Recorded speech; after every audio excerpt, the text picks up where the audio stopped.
Assalamu alaikum, bienvenue à tous. La Bible falsifiée, quand et où, mensonge et vérité. Pour vous prouver que la Bible a été falsifiée, je ne vais pas vous parler d'un manuscrit découvert il y a 2500 ans, je ne vais pas non plus vous citer un commentaire perdu d'un des pères de l'Église, je vais aller droit au but. La Bible a été falsifiée dès le début, dès le premier livre de la Bible. Ouvrons ensemble Genèse chapitre 27. En gros, je vous résume le contexte. Isaac, fils d'Abraham, avait deux fils. Ésaü c'est le plus grand, Jacob c'est le plus petit. Bref, Isaac commence à être vieux. Il a envoyé son fils aîné Ésaü à la chasse pour le bénir. Mais Rebecca, qui est la femme d'Isaac, elle n'était pas trop d'accord. Elle voulait que ce soit Jacob qui soit béni à la place de son frère Ésaü. Donc qu'est-ce qu'elle a fait? Elle a profité du fait que son mari Isaac était devenu aveugle et elle a incité Jacob à se déguiser en son frère Ésaü afin de recevoir la bénédiction à sa place. Lisons par exemple les versets 11 et 12. Jacob répondit à sa mère: « Voici Ésaü mon frère est velu et je n'ai point de poils. Peut-être mon père me touchera-t-il et je passerai à ses yeux pour un menteur et je ferai venir sur moi la malédiction et non la bénédiction. » Verset 15. Ensuite Rebecca prit les vêtements d'Ésaü son fils aîné, les plus beaux qui se trouvaient à la maison, et elle les fit mettre à Jacob son fils cadet. Ainsi Jacob profite du fait que son frère Ésaü n'est pas là, il se déguise en son frère Ésaü et il va être face à son père Isaac afin de recevoir la bénédiction à sa place. Verset 18.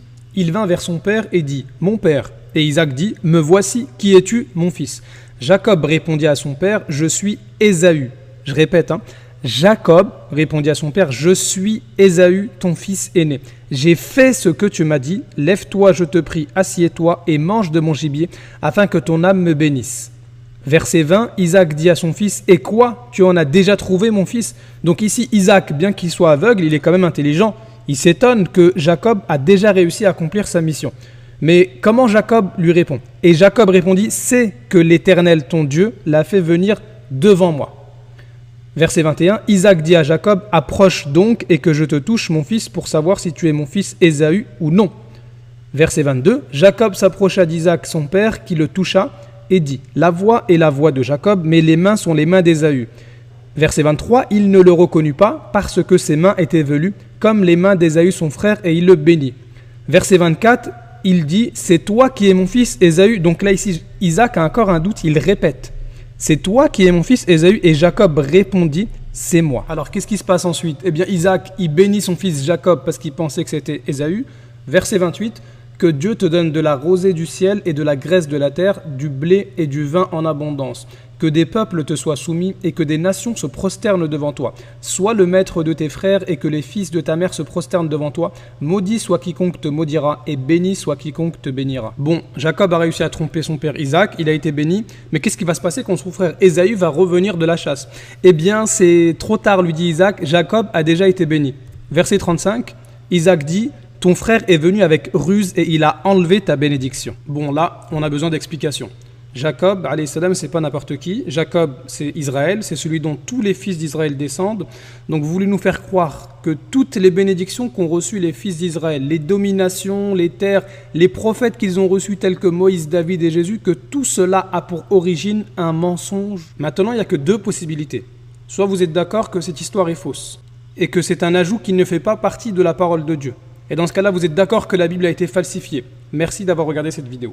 Soit vous pensez que l'histoire est vraie, mais alors vous allez devoir faire face aux 10 conséquences suivantes. Premièrement, vous faites de Jacob un menteur qui aurait menti plus d'une fois, et quelqu'un qui ment plus d'une fois peut mentir plus de 100 fois. Et dans ce cas-là, qui nous dit qu'il n'a pas menti ailleurs dans la Bible, mais alors la Bible n'est plus fiable. Deuxièmement, vous faites de Jacob un menteur semblable aux pharisiens hypocrites qui disent ce qu'ils ne font pas, car il a dit: « J'ai fait tout ce que tu m'as dit », alors qu'il ne l'a pas fait. Troisièmement, vous faites de Jacob une personne qui n'honore pas son propre père, alors que l'Éternel dit: « Honore ton père et ta mère ». Quatrièmement, vous faites de Jacob une personne qui n'honore pas la personne âgée, c'est-à-dire son père, alors que la Bible dit: « Et tu honoreras la personne du vieillard ». Cinquièmement, vous faites de Jacob une personne maudite, car il aurait profité de la faiblesse de son père aveugle pour l'égarer, alors que la Bible dit: « Maudit soit celui qui fait égarer un aveugle dans le chemin ». Sixièmement, vous faites de Jacob un menteur qui se déguise par crainte de son père, sans craindre l'Éternel qui voit tout.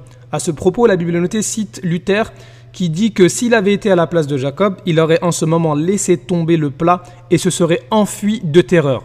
Autrement dit, Luther est-il plus pieux que Jacob? Septièmement, vous faites de Jacob un menteur qui est détesté par l'Éternel, car il est dit dans le psaume chapitre 5 verset 7, l'Éternel a en abomination l'homme de sang et de fraude, et ici le terme en hébreu utilisé c'est mirma, c'est le même terme qui est utilisé dans Genèse chapitre 27 verset 35 à propos de Jacob, et Isaac dit ton frère est venu en trompeur, mirma. Huitièmement, vous faites de Jacob un menteur qui aurait inclus l'Éternel dans son mensonge, comme il est dit au verset 20, et Jacob répondit, c'est que l'Éternel ton Dieu l'a fait venir devant moi.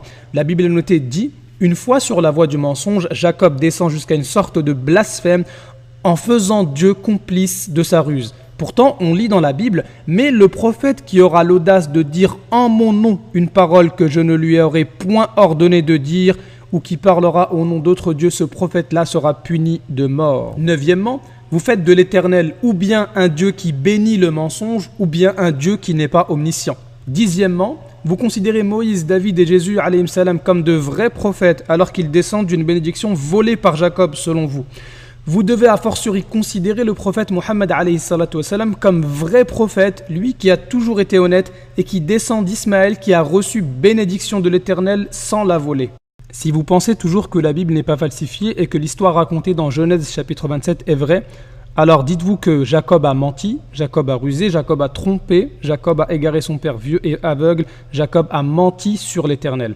Mais l'Éternel ne lui a fait aucun reproche, au contraire il a validé et béni ses mensonges. C'est donc la preuve que n'importe qui peut falsifier la Bible n'importe quand et n'importe où. الكتاب قد جاءكم رسولنا يبين لكم كثيرا مما